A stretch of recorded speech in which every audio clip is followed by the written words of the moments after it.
Hey there, it's Mitzi. Welcome to my channel. Today I wanted to talk about some of the film adaptations I have on DVD. Yes, I'm old school and I have physical DVDs still.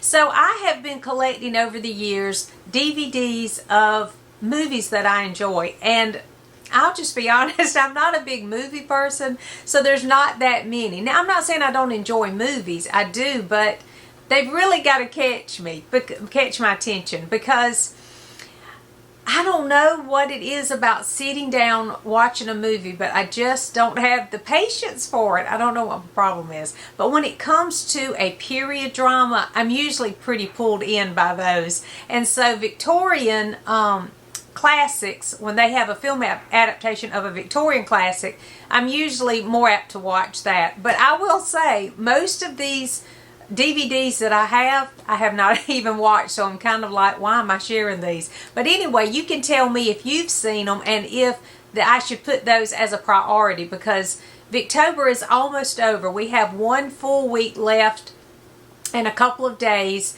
and then we are done with Victober, so I need to go ahead and watch one of these soon. And so I was thinking that maybe you could help me figure out what to watch this week. So anyway, I say all that because I went to a thrift store the other day. I have this little thrift store in my area that's a really good one that I enjoy going to.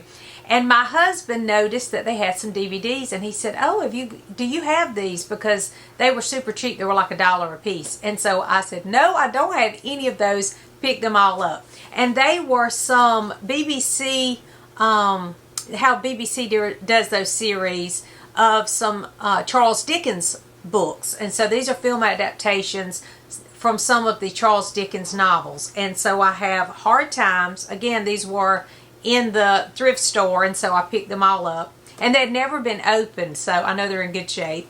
Martin Chuzzlewit. Now, I've read Hard Times, but I haven't read Martin Chuzzlewit. Bleak House. I'm planning on reading this. I have a buddy read schedule for this next year, so of course I won't be watching this one yet. Great Expectations, I've read that one. And I have seen an adaptation of Great Expectations. I think I've seen this one, but it's been years ago. And then Our Mutual Friend, which I haven't read that one either. So these, 5 of them, were brand new, sitting in the thrift store, and so I picked these up. And so it made me think about all the other DVDs I have in my collection that are Victorian. So let me pick up the rest that I have in my collection already. So I've talked about this one recently, Far From the Madding Crowd. I really enjoyed this. Now, I watched another version of Far From the Madding Crowd that was older than this one, and I enjoyed it too. But this one just it's updated, and it just has beautiful scenery in it and beautiful music. The score is great. So I highly recommend, if you've read Far From the Madding Crowd. I don't think you should watch it before you read it, because I don't want to spoil anything for you, and it's pretty much the story. But I did enjoy this one, and I watched this one, I think it was this summer I read this, and then I watched this one and did enjoy it. And then The Mayor of Casterbridge was our group read last year. These are by Thomas Hardy, by the way. These novels are by Thomas Hardy. The Mayor of Casterbridge last year was our group read, and so I read that last year, and I ordered this one because I did want to watch the adaptation. And then I saw this was free at some point. I could have watched it for free, but now I have it, and I really enjoyed this one, so I do plan on revisiting this one. Now, the next one's an interesting one, because last year I buddy read Lady Audley's Secret by Mary Elizabeth Braddon. And we had a great time reading that. We had a great discussion. And then I discovered that there was a film adaptation. So I mentioned it to our buddy read group, and a couple of us did watch it. I think we all had the same reaction to this film. But this is Lady Audley's Secret, and this is a PBS mystery from the PBS mystery series. And they changed this book. They changed the book a lot in this movie. I did enjoy the movie, but the book is so much better. And I do plan on watching it again, because the movie, if I had not read the book, I would have been fine with the movie. But there's some parts of it that are crucial points in the book that is completely changed in this. So it changes the whole idea to me of this novel. But I did enjoy watching this one, and we had a good time discussing it after we had read the book. And then I also have David Copperfield. I had already bought this because David Copperfield is my favorite Charles Dickens. Well, it's one of my favorite books of all time. I love David Copperfield. I haven't watched this, and let me know if I should. I had said I was going to watch this for Victober this year, but I'm so afraid to watch it. I don't know why. Is it close? Usually these BBCs are very close to the novel. So if it is, I'll feel good about it. But if they tear it apart like they did one of the Jane Austens recently on Netflix, I'm not going to be happy about it.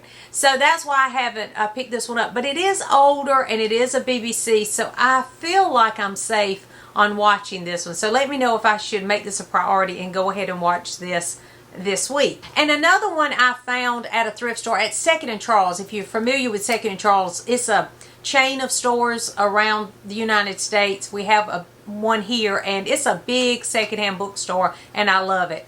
And you can find DVDs and books pretty cheap there. So this is Jane Eyre, and this one stars Joan Fontaine as Jane and Orson Welles as Mr. Rochester.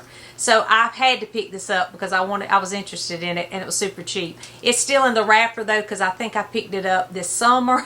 And of course, I haven't watched it yet, so I need to get to this one. Now, I've mentioned this before because I watched these last year. This is the Sherlock Holmes with Jeremy Brett as Sherlock. And I really love these. This is not mine. This is my son's. I had actually bought this for him for Christmas one year. And so he's left it here at the house so that I can finish watching these. I'm taking my time, though, because what I was doing was I read The Adventures of Sherlock Holmes and The Hound of the Baskervilles sometime last year. So I watched all the episodes for those. And now this Victober, I have read the memoirs of Sherlock Holmes. So now I'm going to go back and watch those short stories, those episodes on here from those short stories. So I'm trying to read them before I watch them, if that makes sense. So I am really enjoying this, and I love Jeremy Brett as Sherlock Holmes. It's great. And whoever plays Watson is great on here too. And then this year we have read, the group read is The Way We Live Now by Anthony Trollope.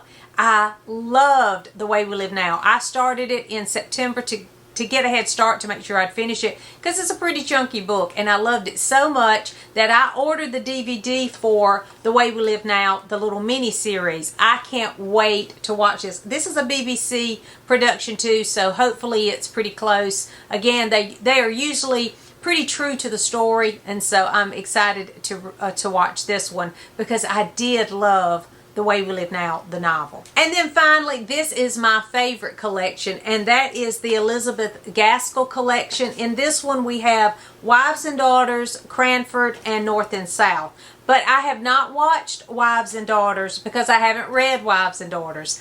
I still have Sylvia's Lovers to read by Elizabeth Gaskell, and I have had that out to read it all year, and I have not gotten to it.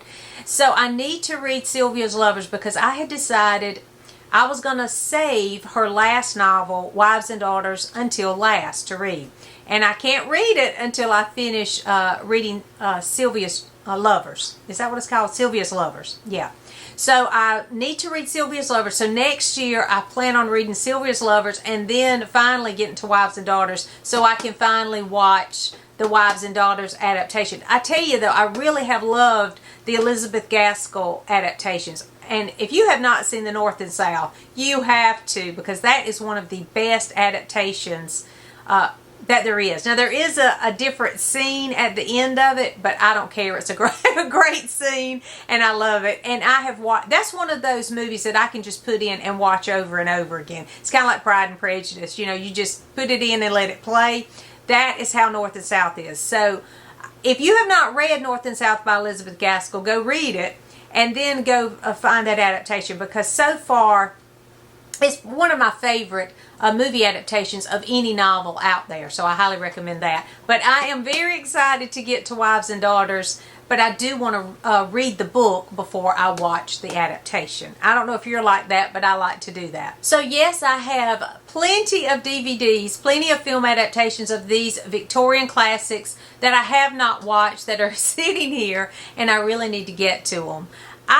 I don't know what my problem is about watching things. I would much rather just pick up a book. But I do want to celebrate them and see how they're interpreted on the screen. So let me know if you've watched any of these. If you've read any of these books too, let me know that. But if you've watched any of these particular adaptations, let me know in the comments. And let me know which one you think I should watch this final week of Victober. Thanks for watching, and I'll see you soon.